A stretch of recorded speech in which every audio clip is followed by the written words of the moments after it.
नमस्कार दोस्तों, स्वागत है आप सभी का एजुकेशन मंत्रा में। देखिए, इस वीडियो सेशन में हम बात करेंगे कि 69,000 सहायक अध्यापक भर्ती का जो मामला अब डिवीज़न बेंच में जाएगा। 60-65% न्यूनतम अर्हता अंक जो निर्धारित किए गए थे शासन के द्वारा, उसको क्वैश किया गया था सिंगल बेंच के द्वारा। और देखिए, सिंगल बेंच का जजमेंट इलाहाबाद हाई कोर्ट से आया और इसकी लखनऊ खंडपीठ से आया, और दोनों में कहीं ना कहीं कॉन्ट्रडिक्शन है। और इस कॉन्ट्रडिक्शन के चलते, इस जो कह लें एक गैप के चलते, डिवीज़न बेंच में एक बड़ा उलटफेर हो सकता है। पूरी संभावना है कि डिवीज़न बेंच अब एक अलग तरह का इस मैटर में डिसीजन देने वाली है। जैसा कि अभ्यर्थी कह लें 25 तक दावा कर रहे हैं, और शासन स्तर से भी पूरी संभावना है कि 25 तारीख तक ये डिवीज़न बेंच में मामला चैलेंज हो जाएगा, स्पेशल अपील फाइल हो जाएगी। तो सबसे पहले हम देख लेते हैं कि सिंगल बेंच का जो जजमेंट है लखनऊ बेंच से, उसमें क्या कुछ लिखाया गया था। देखिए, रिट पिटीशन जो 1188 ऑफ 2019 मोहम्मद रिजवान की थी, न्यायमूर्ति राजेश सिंह चौहान जी ने जो आदेश लिखवाया था, उसमें क्या लिखा गया है। देखिए, a writ in nature of mandamus is issued directing the secretary examination regulatory authority ERA to declare the result of assistant teacher recruitment examination 2019 in terms of government order 1/12/2018 and also notification advertisement dated 5/12/2018, ignoring the government order dated 7/1/2019 in the same manner as the earlier result of assistant teacher recruitment examination 2018 was declared so far as the minimum qualifying marks are concerned।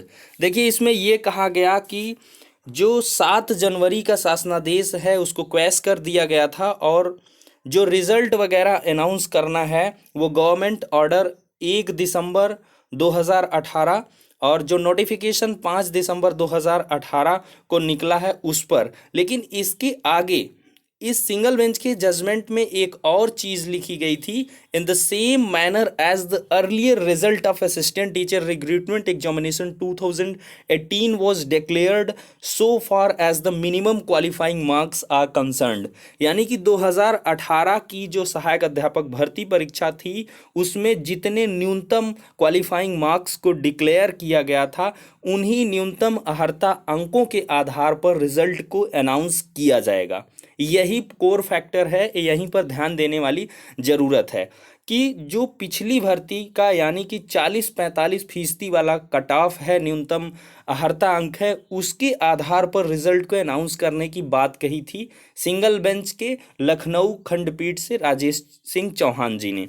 अब next देख लेते हैं, the concerning authorities shall make compliance of this order with expedition preferably within a period of 3 months। यानी कि 3 month के अंदर जो भी अथॉरिटीज़ हैं, अधिकारी गण हैं, इस भर्ती प्रक्रिया को पूरा करेंगे, यानी कि जो ऑर्डर है उसको कंप्लाइंस करेंगे। It is also directed that the entire exercise of selection in question shall be completed at the earliest strictly in accordance with law।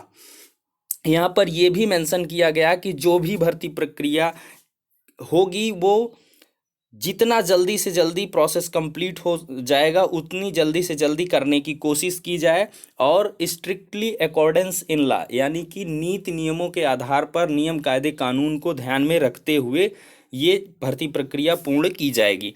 And the result the batch of these writ petitions are allowed. और इस प्रकार से सभी याचिकाएं allow कर दी गई थी, जितनी भी याचिकाओं में प्रेयर थी उनको सबको एक्सेप्ट कर लिया गया था। यह है सिंगल बेंच का जजमेंट लखनऊ हाई कोर्ट का। अब देखते हैं कि जो इलाहाबाद हाई कोर्ट ने आदेश दिया, यानी कि प्रकाश वाड़िया जी की बेंच से जो आदेश डिलीवर हुआ, उसका कोर फैक्टर क्या है। देखिए, इसमें क्या लिखा गया, further writ of mandamus is issued directing the secretary examination regulatory authority ERA to declare the result of assistant teacher recruitment examination 2019 in terms of the government order 5/12/2018 ignoring the government order 7/1/2019। यानी कि 7 जनवरी के शासनादेश को यहाँ पर भी quash कर दिया गया, यानी कि परीक्षा संपन्न होने के बाद जो न्यूनतम अर्हता अंकों में बदलाव हुआ या जो हेर फेर हुआ, जो न्यूनतम अर्हता अंकों को निर्धारित किया गया, उनको खत्म किया गया, और जो 5 दिसंबर का शासनादेश है उसके आधार पर असिस्टेंट टीचर रिक्रूटमेंट एग्जामिनेशन 2019 का रिजल्ट अनाउंस किया जाएगा। अब देखिए 5 दिसंबर 2019 इस डेट का जो गवर्नमेंट ऑर्डर था उसमें कोई भी कट ऑफ निर्धारित नहीं थी, यानी कि इन्होंने बात कर दी है zero cut off, no cut off. इन्होंने डिक्लेयर किया no cut off. The authorities concerned are further directed to comply with the order passed by the court expeditiously and preferably within period of 3 months। It is also made clear that ये वही सारी चीज़ें हैं, petitions को allow किया गया। लेकिन देखिए यहाँ पर प्रकाश पाड़िया जी ने कहा कि 5 दिसंबर 2018 के आधार पर रिजल्ट को आप अनाउंस करेंगे और 7 जनवरी वाले शासनादेश को आप इग्नोर करेंगे, गवर्नमेंट ऑर्डर को। वहाँ पर जो राजेश सिंह चौहान जी ने कहा, उन्होंने ये कहा कि आप कुल मिलाकर के 5 दिसंबर और 1 दिसंबर के शासनादेश के तहत तो रिजल्ट जारी ही करेंगे और साथ ही साथ जो न्यूनतम अर्हता अंक होंगे वो पिछली 68,500 भर्ती वाले होंगे, यानी कि 40-45 पर बात कही गई लखनऊ बेंच से। और इलाहाबाद हाई कोर्ट ने कहा कि जीरो कट ऑफ, यानी कि कोई भी कट ऑफ नहीं रहेगी। देखिए यहाँ पर साफ साफ लिखा 5 दिसंबर और इसके बाद की कोई भी शर्त, कोई भी ऐसी कंडीशन अप्लाई नहीं की गई कि रिजल्ट अनाउंस होगा तो किस बेसिस पर होगा। यहाँ पर उन्होंने पूरी तरीके से 5 दिसंबर वाले शासनादेश को हिट किया, यानी कि 5 दिसंबर पर जो भी नीति नियम थे उनके आधार पर। और बात करेंगे 5 दिसंबर को तो वहाँ पर कोई भी न्यूनतम अर्हता अंक निर्धारित। तो कुल मिलाकर देखा जाए तो दोनों सिंगल बेंच के जजमेंट एक दूसरे के थोड़े से डिफरेंस में हैं, थोड़े से विपरीत हैं। एक बेंच से आ रहा डिसीजन की जीरो कट ऑफ रहेगा और एक बेंच से आ रहा, दूसरी खंडपीठ से आ रहा है कि 40-45% कट ऑफ रहेगा। देखिए अब रूल्स की हम बात कर लेते हैं यहाँ पर। देखिए सिंगल बेंच जो भी होती है, सिंगल बेंच वो रूल्स की वैलिडिटी को चेक करती है। रूल्स को फ्रेम करने का काम डिवीज़न बेंच का है। डिवीज़न बेंच के अधिकार क्षेत्र में आता है कि वो रूल की टेस्टिंग के साथ ही रूल्स को फ्रेम भी कर सकती है, लेकिन सिंगल बेंच मात्र टेस्टिंग करेगी कि कोई भी रूल सही है या गलत है। और यहाँ पर क्या हुआ कि रूल को डिसाइड कर दिया गया, न्यायमूर्ति राजेश सिंह चौहान जी ने रूल ही बना दिया कि 40-45% कट ऑफ पर आप भर्ती करिए, जो कि एक तरीके से देखा जाए तो नेचुरल जस्टिस है, लेकिन ये कुल मिला के नियमों के अंतर्गत नहीं आता है।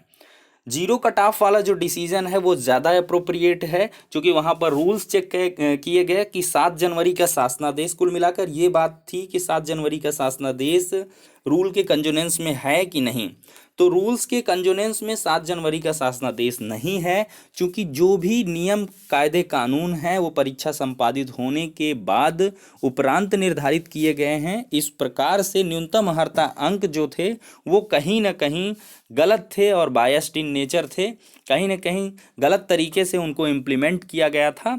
लेकिन ये देखा जाए कि 40-45 कर दिया जाए तो ये कहाँ से बात आ गई, क्योंकि जो दोनों प्रक्रियाएं हैं वो दोनों अपार्ट हैं। कहीं ना 68,500 में जो भर्ती के नियम थे वो 69,000 वाले डिफरेंट रहेंगे। देखिए अगर बात करें नेचर क्वेश्चंस के तो वो एमसीक्यू टाइप के 69,000 में थे और पिछली 68,500 में वो अति लघुत्तरीय टाइप के थे, उसमें वेरी शॉर्ट आंसर टाइप के क्वेश्चंस थे। कहीं ना कहीं नेचर भी चेंज हुआ क्वेश्चंस का, नंबर ऑफ वैकेंसीज भी थोड़ी सी बढ़ी, वो 68,500 ये 69,000। तो कहीं ना कहीं पूरे नीति नियम वही के वही नहीं रहे हैं और साफ साफ 68,500 भर्ती में जो भी चीज़ें थी वो इस प्रकार से मेंशन थी कि जितने भी अंक आप सिक्योर करेंगे इस भर्ती प्रक्रिया में वो मात्र इसी भर्ती में काम आएंगे, नेक्स्ट किसी भर्ती में आप अप्लाई नहीं कर सकते हैं या इन अंकों के हिसाब से फ़ायदा आप नहीं ले सकते हैं, और जो भी नियम होंगे वो सिर्फ इसी भर्ती के लिए हैं। तो आखिरकार उनको 69,000 में किस प्रकार से और कैसे इम्प्लीमेंट किया जा सकता है। कहीं ना कहीं सुप्रीम कोर्ट का जो जजमेंट था कि 1,37,000 पद जो खाली हुए थे शिक्षा मित्रों के समायोजन के रद्द होने के उपरांत, तो उन्हें भरपाई की बात की गई थी नेक्स्ट 2 कॉन्जिक्यूटिव रिक्रूटमेंट्स के द्वारा, और शिक्षा मित्रों को एज और एक्सपीरियंस में वेटेज देने की बात कही गई थी। और उसको कहीं ना कहीं दूसरे हिसाब से व्याख्यादित किया गया सिंगल बेंच द्वारा। न्यायमूर्ति राजेश सिंह चौहान जी के द्वारा उन्होंने ये मान लिया है कि जो 68,500 भर्ती है और अगली 69,000 भर्ती है, दोनों एक हैं, सुप्रीम कोर्ट की गाइडलाइंस या सुप्रीम कोर्ट के आर्डर को फॉलो करते हुए ही पूरी हो रही हैं। तो इस प्रकार से जो पहले में नीति नियम होने चाहिए वो दूसरे में होने चाहिए, उन्होंने ऐसा कुछ डिक्लेयर किया है। तो अब देखेंगे कि डिवीज़न बेंच इस मामले पर क्या करती है, क्योंकि दो प्रकार के विपरीत निर्णय हैं, एक में 0 कट ऑफ और एक में 40-45% कट ऑफ। तो कहीं ना कहीं दोनों पक्षों के लिए सकारात्मक बिंदु है। 60-65 के जो समर्थक हैं उनको भी हताश होने की आवश्यकता नहीं है, क्योंकि जो भी आदेश होते हैं डिवीज़न बेंच में वो पलटते हैं, उनके कहीं ना कहीं सिंगल बेंच के आदेश के गलत होने की भी गुंजाइश बढ़ती है। तो न्याय की एक दूसरी सीढ़ी है, सेकंड स्टेप है, इसके बाद सुप्रीम कोर्ट भी है। तो डिवीज़न बेंच कहीं ना कहीं देखिए वो निर्धारित करेगी कि इसमें न्यूनतम अहर्ता अंक आखिरकार होने चाहिए तो कितने होने चाहिए। देखिए, चूंकि डिवीज़न बेंच में ये चीज़ें निर्णित हो जाती हैं कि नियम फ्रेम ही कर दिए जाते हैं। तो कुल मिला के एक नया मोड़ है और एक बड़े उलटफेर की उम्मीद है डिवीज़न बेंच से। तो दोनों पक्षों को चाहिए कि अपने पक्ष को मजबूती से रखें और डिवीज़न बेंच में किसी भी प्रकार की कोताही न करें, चाहे वो 60-65 वर्ग हो, 40-45 वर्ग हो। और सबसे बड़ी बात ये है कि डिवीज़न बेंच से जो भी मैटर आ जाए तो उसके बाद भर्ती प्रक्रिया फिर इसके बाद बढ़ जानी चाहिए, क्योंकि सिंगल बेंच का जो भी जजमेंट होता है उसमें कहीं ना कहीं लोग एक बार सोचते हैं, चाहे वो गवर्नमेंट हो चाहे पिटिशनर्स हों, कि कहीं ना कहीं ये बदल सकता है डिवीज़न बेंच में। तो कुल मिला के जैसे भी अपडेट्स होती रहेंगी डिवीज़न बेंच में, जैसे ही स्पेशल अपील फाइल हो जाएगी उसका नंबर आ जाएगा और उसकी लिस्टिंग डेट कब होगी, किस दिन सुना जाएगा केस, ये सारी जानकारियां आपको उपलब्ध कराई जाएंगी एजुकेशन मंत्रा में। तो अगर आप नए हैं तो चैनल को सब्सक्राइब कर लीजिए, वीडियो पसंद आया हो, एनालिसिस अच्छी लगी हो तो वीडियो को लाइक कर दीजिए और इसको शेयर भी कर दीजिए अन्य मित्रों तक पहुँचाने के लिए। नेक्स्ट वीडियो में मिलते हैं, तब तक के लिए शुक्रिया, धन्यवाद।